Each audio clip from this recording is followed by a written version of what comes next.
Bienvenue pour cette deuxième vidéo de ce cours où je vais vous parler de dérivées partielles de fonctions de deux variables. Alors, la notion de dérivée qu'on a vue pour les fonctions d'une variable, elle faisait intervenir une limite, la limite suivante. Donc au fond, on faisait un accroissement en x, puis on faisait une différence et on divisait par cet accroissement, ici noté par h. Alors, dans le cas de deux variables, c'est pas très clair comment étendre cette notion de dérivée de façon générale. Par contre, c'est pas très compliqué de faire une extension où on parle de dérivée partielle, c'est-à-dire on va dériver par rapport à une variable et garder l'autre fixe. Et au fond, c'est exactement ce qu'on fait ici. En 1, vous avez la limite, l'analogue de la limite qu'on fait en la coordonnée x, donc vous voyez ce x0 plus h, et le y0 est pas touché dans les deux termes. Et de l'autre côté, c'est la même chose, mais on ajoute ce petit accroissement en la coordonnée y0 seulement. Alors, ces deux limites, lorsqu'elles existent, eh bien, on parle de dérivée partielle de la fonction f de xy, par rapport au point x0, y0, et on les note de la façon suivante. Alors il existe énormément de notations pour les dérivées partielles, je choisis celle-là, mais ne soyez pas surpris si vous voyez dans d'autres références d'autres notations. Alors un point essentiel pour cette notion de dérivée partielle, c'est que quand on fait ces limites, donc par exemple la dérivée partielle en x par rapport à x, eh bien, la deuxième variable, la variable y, est considérée comme une constante. Elle ne bouge pas. Et donc, au fond, ce qu'on obtient en faisant ça, c'est une fonction d'une seule variable, d'une variable qui est la variable x. Et ce que cela implique, c'est que ces limites, ce seront des limites de fonction d'une variable en vrai. Et donc on a déjà toutes les techniques pour pouvoir calculer ces limites. Et donc au fond, la notion de dérivée partielle, techniquement, ne change pas grand-chose à ce qu'on connaît déjà. Et c'est tout à notre avantage. Alors faisons un petit exemple. Disons que je considère la fonction f de xy égale à 2x plus x carré fois y cube, que je considère le point x0, y0 égale à 3, 1. Et donc j'aimerais calculer, disons, la dérivée partielle par rapport à x de f au point 3, 1. Alors, avant de développer le calcul, peut-être je fais une petite remarque en notation. C'est que ce que j'écris comme ça, donc la dérivée partielle de f par rapport à x évaluée en 3, 1, vous le verrez ailleurs écrit comme ça.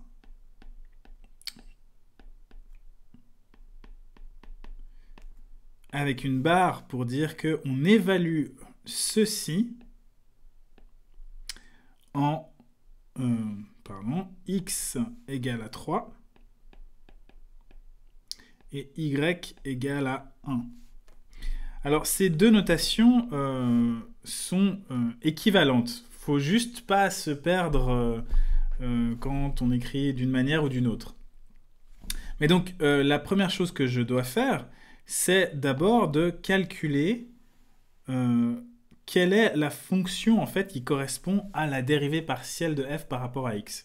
Donc concrètement, ce que je fais, je reviens au gris, concrètement ce que je fais d'abord, c'est que je calcule ceci dans mes notations. Alors, qu'est-ce que c'est? C'est la dérivée par rapport à x de cette expression.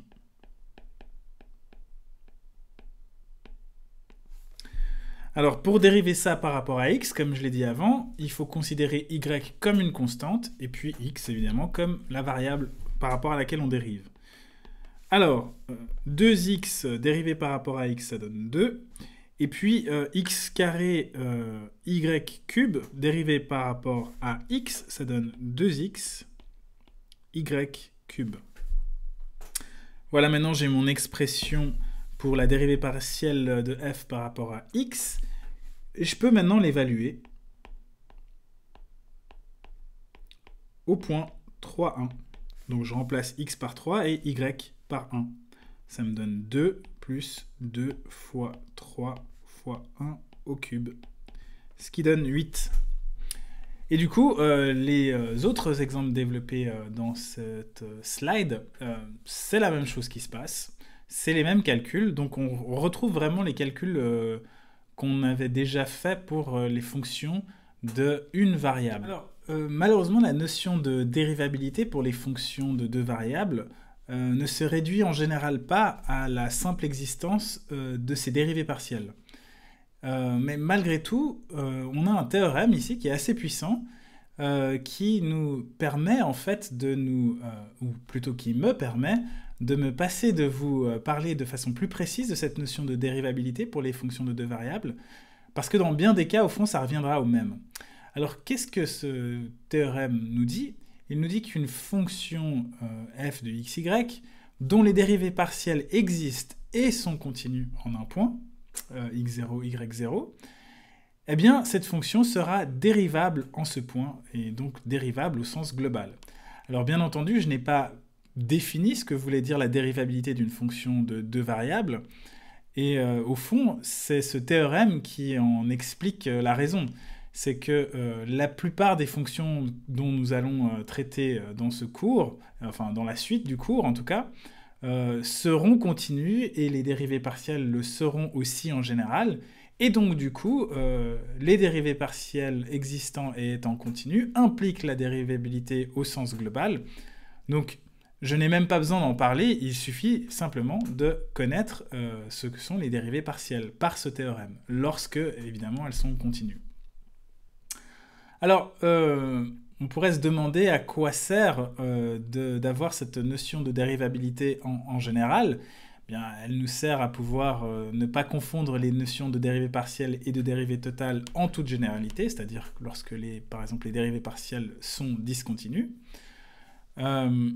Mais de façon peut-être plus profonde, la notion de dérivabilité globale pour les fonctions de deux variables est vraiment en écho avec la notion de dérivabilité pour les fonctions d'une variable par le théorème suivant.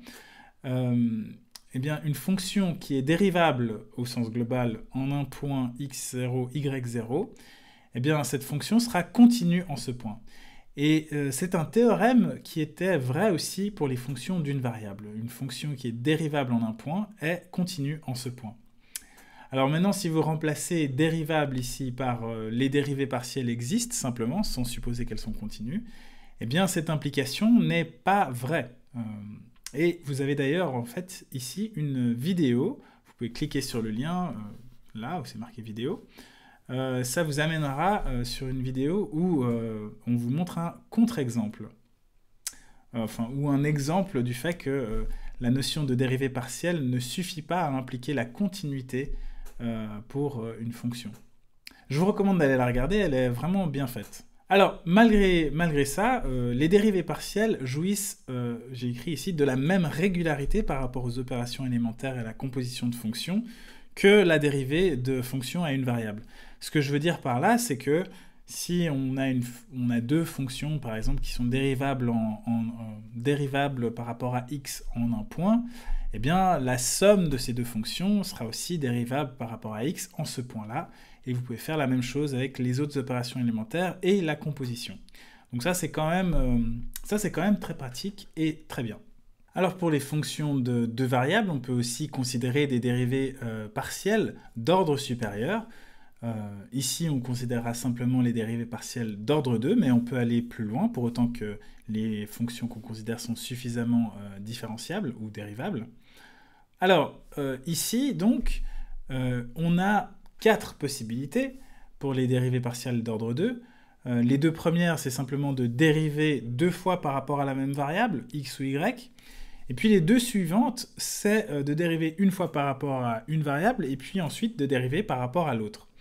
Alors en général, il n'y a aucune raison que ces dérivées partielles donnent la même chose, ce n'est pas le cas, mais dans la majeure partie des cas qui vont nous intéresser, eh bien, les deux dernières dérivées, les dérivées partielles croisées, sont égales.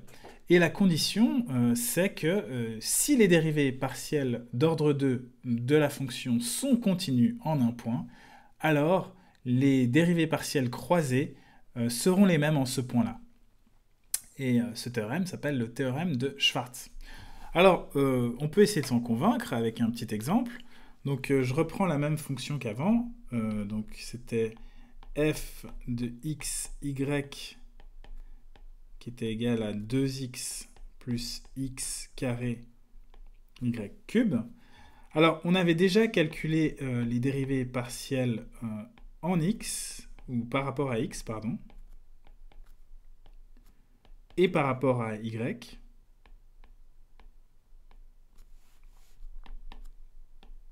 Alors, en fait, je ne l'avais pas fait en exemple avec vous, mais c'était écrit, et je pense que vous arriverez à vous en convaincre. Là, on a simplement 3x carré y carré. Alors, clairement, ces deux fonctions sont continues sur r carré. Donc, si le théorème de Schwarz est correct, eh bien, je devrais tomber sur la même expression pour les dérivées croisées. Alors, je vais donc calculer la dérivée croisée où je dérive d'abord par rapport à x, puis par rapport à y. On verra ce que ça donne. Et normalement, si le théorème est bien correct, je devrais avoir exactement la même chose lorsque je dérive d'abord par rapport à y, puis par rapport à x. Alors, dériver f par rapport à x, je l'ai déjà fait. C'est cette expression 2 plus 2x y3. Donc il ne me reste plus qu'à dériver ceci par rapport à y.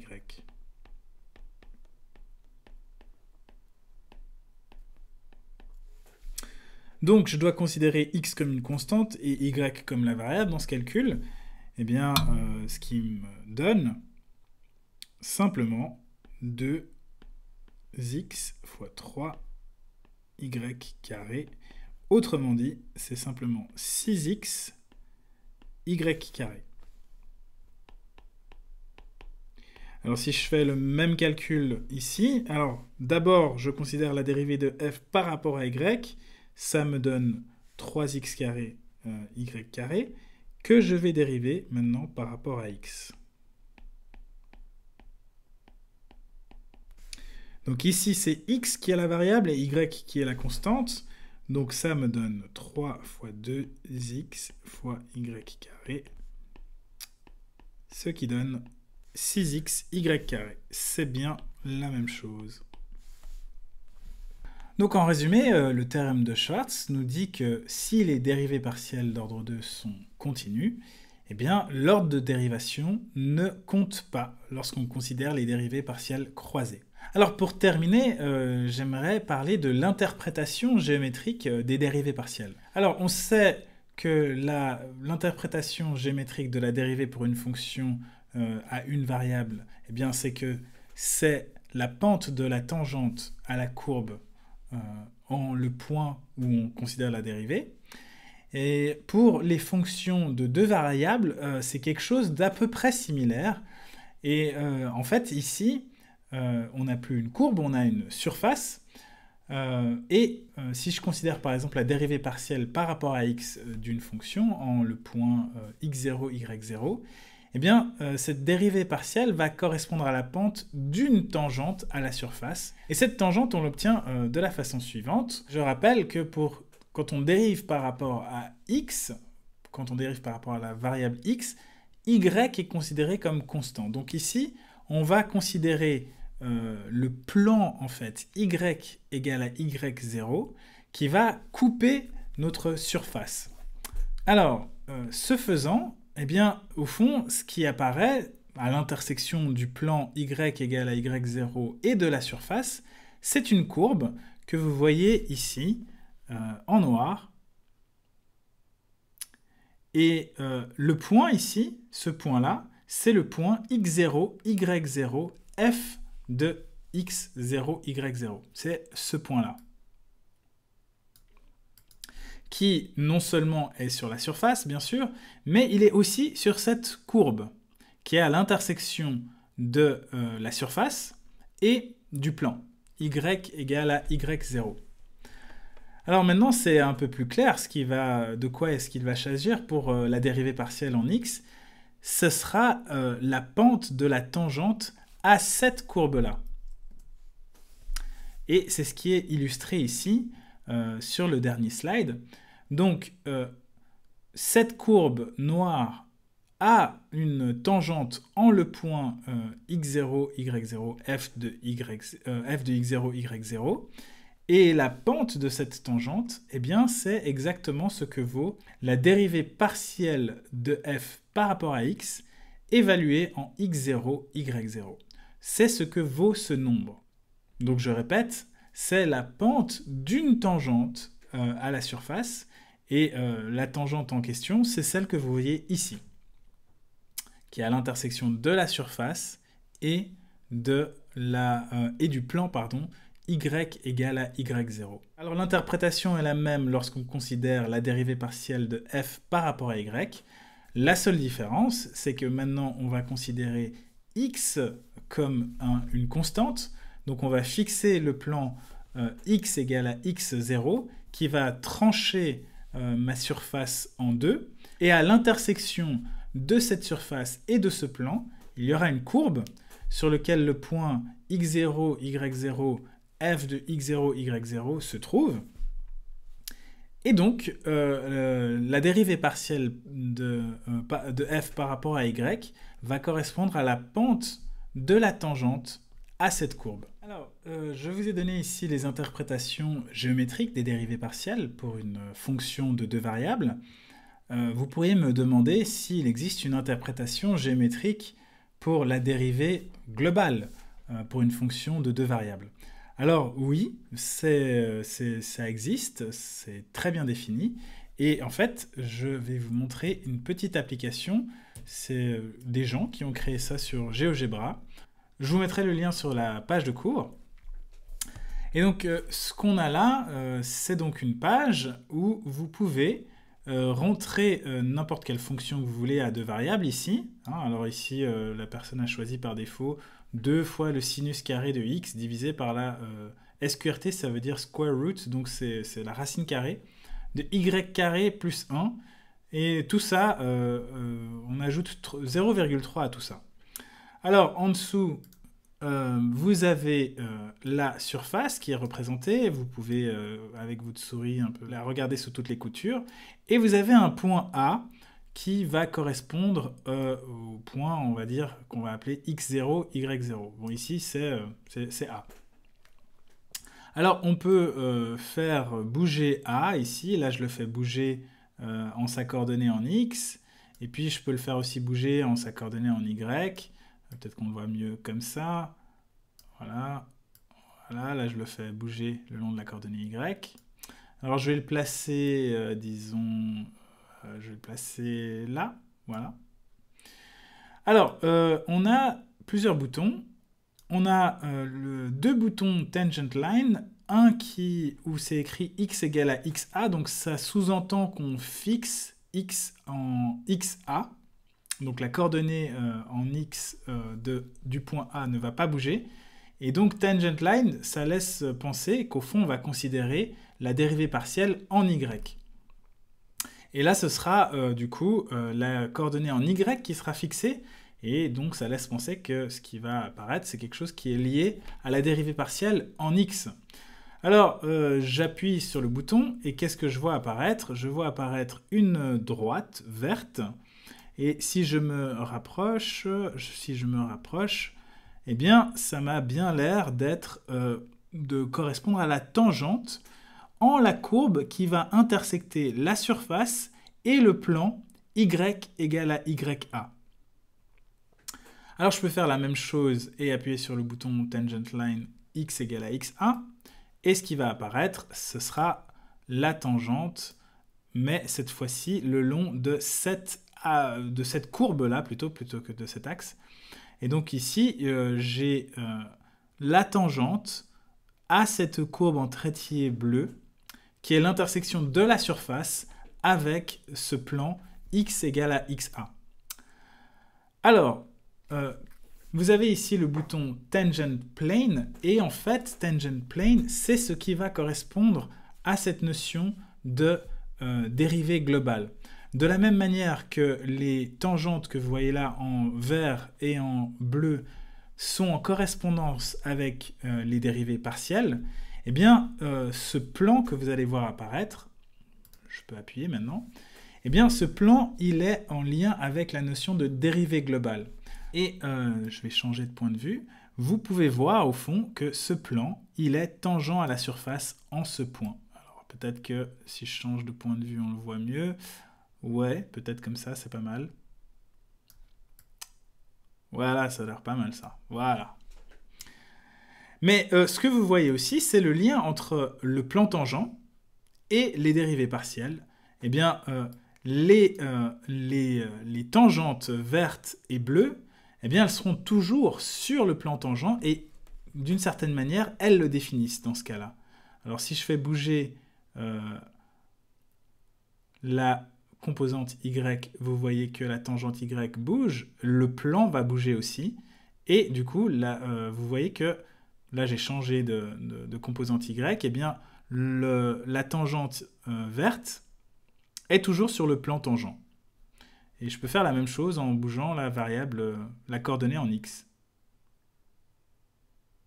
Voilà. Voilà, je vous laisse vous amuser avec ça. Je vous mettrai le lien sur le site. Et je vous dis à la semaine prochaine.